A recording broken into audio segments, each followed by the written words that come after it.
SERV stock analysis tomorrow and onward. In this 1 minute video, I'm telling you whether SERV Robotics stock is a buy or not for me. So watch the short 1 minute video till the end to find out.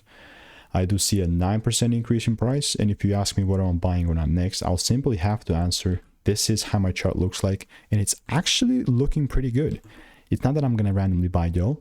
I mean, I have done 33,000 videos over the last 4 years, and I have documented them all. Like, all of them have been documented on my YouTube channel. Nobody has done it except me.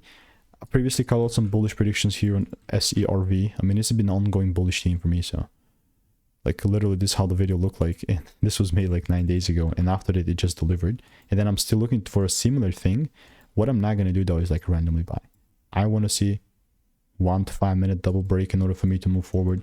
And if I don't get the double break, I will just not move forward. Simple as that. So yeah, if you look at it from a daily chart, that's how it looks like. Let me know what is your opinion. If you want to make more money trading in a simple and lean way, then just click the first link in the description. It's a free newsletter. See you.